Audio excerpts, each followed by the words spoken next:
अस्सलाम वालेकुम नाज़रीन, मैं अनीला ज़का अपने यूट्यूब चैनल के साथ आपके साथ मौजूद हूँ। आज का जो प्रोग्राम हमने रिकॉर्ड किया वो इस नीयत से रिकॉर्ड किया कि हम उन लोगों को शायद समझाने में, उन लोगों को बताने में कामयाब हो जाएं जो लोग दरीना दुश्मनी का जहर अपने दिल में पालते हैं और फिर एक के बाद एक कत्ल होता जाता है और ख़ानदान के ख़ानदान उजड़ जाते हैं।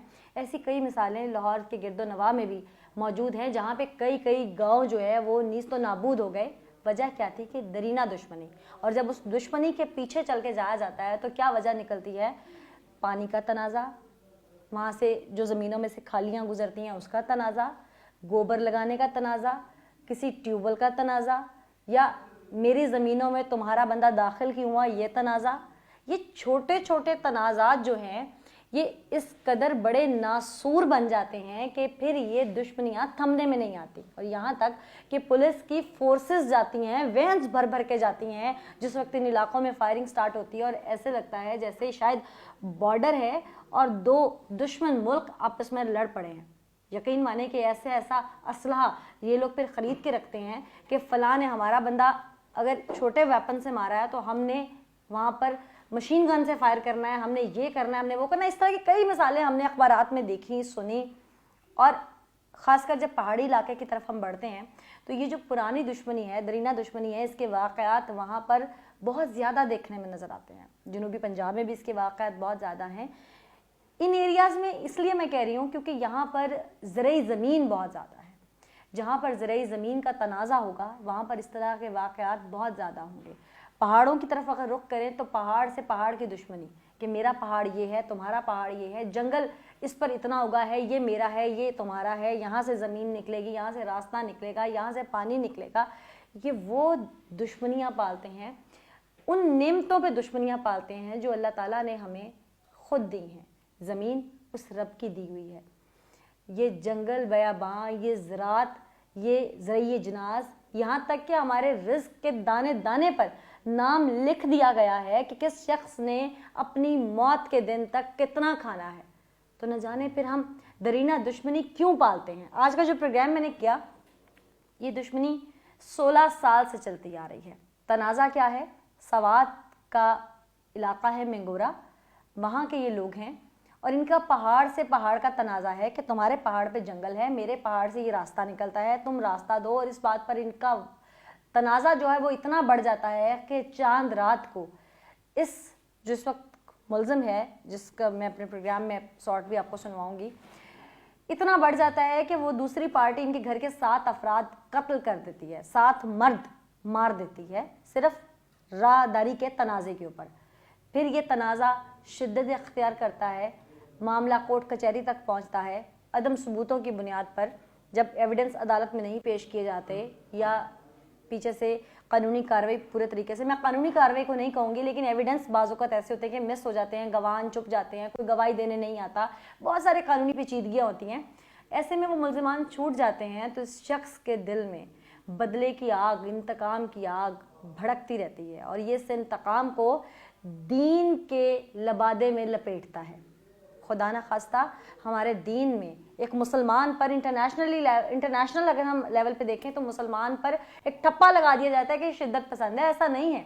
सबसे ज़्यादा अमन तो हमारे दीन ने सिखाया, सबसे ज़्यादा हुकूक तो हमारे दीन ने बताए, सबसे ज़्यादा हकूक़ों के जो फ़राइज़ थे, हकूक़ फ़राइज़ थे, हमसाए का हकूक़, औरत का हकूक़, बेटी का हकूक़, वालिदैन का हकूक़, अपने इलाके में जो लोग रहने वाले हैं, बुज़ुर्गों के हकूक़, तमाम चीज़ें तो हमारे दीन ने बताई थी। मुसलमान कैसे शर पसंद हो सकता है? इस चीज़ को हम जितना सम अप करने की कोशिश करते हैं, समेटने की कोशिश करते हैं, फिर कहीं पे कुछ ऐसा होता है कि शिद्दत पसंदी जिसके दिल में पल रही होती है वो दीन का लिबादा उड़ता है और बदले की आग में निकल पड़ता है, जहाद का नाम देता है उसको और जाकर किसी न किसी को मार देता है और फिर कहता है कि जी मैंने तो दीन में पढ़ा है, आँख का बदला आँख है, नाक का बदला नाक है, कान का बदला कान है। कहाँ लिखा हुआ है कि हम तमाम चीज़ों का तर्जुमा अपनी सोच के मुताबिक करें? क्या कुरान पाक का तर्जुमा हर शख्स अपनी सोच, नीयत, अपने ही मकसद के मुताबिक, जहाँ पर उसको अपना पॉजिटिविटी नज़र आ रही है, उसके मुताबिक करेगा? इस शख्स ने 15 साल के बाद अदम सबूतों की बुनियाद पर उन छूटे हुए मुल्ज़िमान जो कि शायद अभी भी पेशियाँ भुगत रहे होंगे, ان کے 2 شخص قتل کر دیے، جس میں ایک میں یہ فرار تھا اور دوسرے کو یہ 15 سال کے بعد پنجاب میں وہ لوگ سیٹل ہو گئے تھے، یہاں پر وہ اپنی امن کی زندگی گزار رہے تھے، اور یہ شخص آیا، اس نے قانون کا دروازہ نہیں کھٹکھٹایا، اس نے کسی ایوان کا دروازہ نہیں کھٹکھٹایا، یا اگر کھٹکھٹایا بھی اس نے وہاں کے لوکل پولیٹیشنز کو بیچ میں شاید ڈالا بھی ہو جیسے کہ وہ کہتا ہے، لیکن یہاں پر آ کر اس نے اپنی مرضی سے ویپن لیا جو کہ لائسنس نہیں تھا، اس نے اس شخص کو مار ڈالا۔ ایسے میں جب بدلے کی آگ میں کوئی بھی شخص یا کوئی بھی مجرم کسی معاشرے میں پیدا ہوتا ہے، بدلے کی آگ لے کے پیدا ہو، کسی بھی سوچ کی وجہ سے پیدا ہو، کسی معاشرتی فکر کی وجہ سے پیدا ہو، یا کسی سیاستدان کا پیدا کیا گیا ہو، کسی سیاسی وابستگی کی وجہ سے پیدا ہو، کسی بھی وجہ سے پیدا ہو، تو اس کا ذمہ دار کون ہے؟ ہم جس ملک میں رہ رہے ہیں، جس معاشرے میں رہ رہے ہیں، یہ تو کلمہ کی بنیاد پر آزاد ہونے والا ملک تھا، یہ تو حقوق دلانے کے لیے نعرے لگا کر لوگوں نے اپنی جانوں کے نذرانے دے کر صرف اس لیے اس ملک کو آزاد کیا تھا کہ یہاں پر قانون کی بالادستی ہوگی، امن کا بول بالا ہوگا، ہر کسی کو اس کے حقوق ملیں گے، وہ حقوق جو شاید ہمیں انگریز سے نہیں مل رہے تھے، وہ حقوق جو شاید ہمیں اس وقت نہیں مل رہے تھے، وہ تمام حقوق یہاں ملیں گے۔ لیکن جب ایسا ایک نیا مجرم پیدا ہوتا ہے، جب ایسا کوئی صفاق درندہ میرے سامنے آتا ہے، اور جب کوئی ایسا شخص میرے سامنے آتا ہے جو کہتا ہے کہ میں نے بدلے کی آگ کی وجہ سے کہ میری سنوائی نہیں ہوئی اس لیے میں نے یہ قدم اٹھایا، یہ انتہائی قدم اٹھایا، تو اس وقت میں سوچتی ضرور ہوں کیا ہماری حکومت وقت ذمہ دار ہے؟ کیا ہم لوگ خود ذمہ دار ہیں؟ کیا ہمارا معاشرہ ذمہ دار ہے؟ کیا وہ گھر ذمہ دار ہے جہاں پر اس بچے نے پرورش پائی اور اس کے بعد یہ مجرم بن گیا؟ کیا ہمارے وہ تمام حکمران ذمہ دار ہیں جو ان کو اس راہ تک لے آتے ہیں؟ کب تک ہمارے قانون نافذ کرنے والے ادارے، ہماری سیکیورٹی فورسز، ہماری افواج پاکستان اپنی جانوں کے نذرانے دیتی رہے گی؟ کب تک وہ اس طرح سے جنگ لڑتے رہیں گے ملک میں امن کی خاطر، اور بے امنی پیدا کرنے والے لوگ اندر سے ہی پیدا ہوتے رہیں گے؟ ہم اسے کیسے روکیں گے؟ اسے ہر کسی نے خود روکنا ہے، ہم خود ذمہ دار ہیں ہر ایک جرم کے پیچھے، ہر ایک مجرم کے پیدا ہونے کے پیچھے۔ معاشرے میں سدھار لانے کے لیے ہم اخبار پڑھ کے صبح اٹھ کے چائے پیتے ہوئے چسکیاں لیتے ہوئے انگلی تو اٹھا دیتے ہیں، ہو ایسا کیوں ہوا، ایسا نہیں ہونا چاہیے تھا، پر کبھی ہم نے سوچا ہے کہ ہمارے ارد گرد اگر کوئی مظلوم ہے تو اس کی داد رسی اگر ہم نے وقت پہ کی ہو تو شاید ایسا کچھ نہ ہو، شاید کوئی گناہ نہ کرے۔ بہاولپور میں پیچھے ایک والد اور والدہ نے اپنے بچوں کو زہر دے کے خود بھی خودکشی کر لی کیونکہ ان کے پاس 2 وقت کی روٹی اور مکان کا کرایہ نہیں تھا۔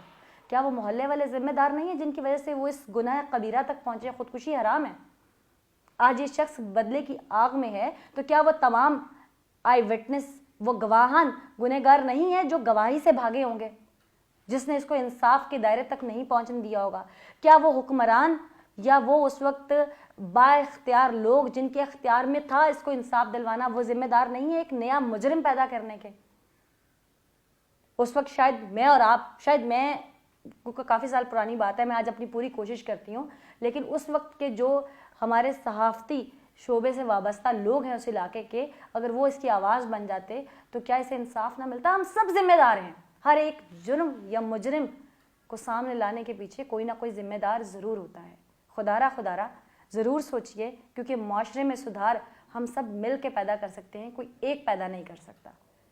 آج کے اس میسج کے ساتھ مجھے اجازت دیجیے، میرے چینل کو سبسکرائب اور لائک ضرور کیجیے گا، اور اپنا فیڈ بیک نیچے کمنٹ میں لازمی دیجیے گا۔ Thank you so much.